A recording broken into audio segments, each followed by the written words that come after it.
डोंबिवलीमध्ये ज्या पद्धतीने नववर्ष स्वागत केलं जातं, उत्साहात हा सगळा आनंद असतो, अगदी त्याच पद्धतीने डोंबिवलीचं राजकारण सध्या सुद्धा तापलेलं आहे। आपल्यासोबत ठाकरे गटाच्या कल्याणचे उमेदवार वैशाली दरेकर मॅडम आहेत। मॅडम, काय सांगाल, यावर्षी तुमचा उत्साह कसा असणार आहे? नाही, आमचा दरवर्षीचा उत्साह असतो, कारण नवीन वर्षाची यात्रा डोंबिवली शहरात सर्वप्रथम सुरू झाली आहे, त्याचा आम्हाला सार्थ अभिमान आहे।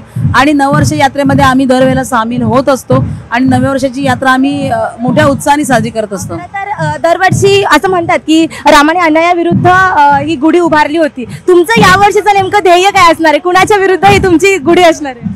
आता तुम्ही तुमच्या शब्दात सांगितलं की रामाने अन्यायाविरुद्ध गुढी उभारली होती, तेच काम आम्ही, कारण राम हा मानव रूपामध्ये एक जन्मला होता आणि मानव रूपामध्ये येऊन त्यांनी रावणाची लंका संपवली होती, म्हणजे रावणाचं राज्य जे होतं ते संपवलं होतं। तसेच आम्ही सर्वसामान्य आहोत, जसं साहेब बोलले त्याप्रमाणे सर्वसामान्य कार्यकर्ते। आता बघूया पुढे काय होतंय ते समजेल। खरं तर अजून शिंदे गटाकडून उमेदवार अधिकृतरित्या घोषित झाला नाहीये असं म्हटलंय, मात्र तुमची टफ कशी असणार आहे? जो कुठलाही उमेदवार असेल समोरचा, कोणी असू दे, शेवटी निवडणुकीचं जे आपण लढत असतो निवडणूक ती त्याच पद्धतीने लढतो। उमेदवार कोण आहे हा विषय नसतो, निवडणूक ही त्याच पद्धतीने लढायची असते, मध्ये नगरसेवक असो किंवा लोकसभा असो।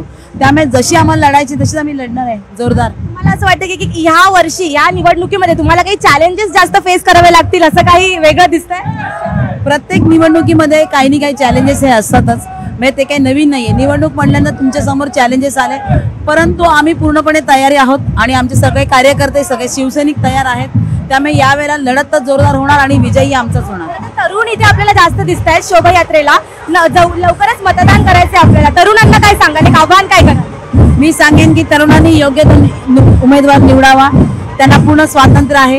जी लोकशाही अबाधित राखायची आहे, जे संविधान आपल्याला टिकवायचं आहे, त्याच्यासाठी त्यांनी यंदा मतदान करावं।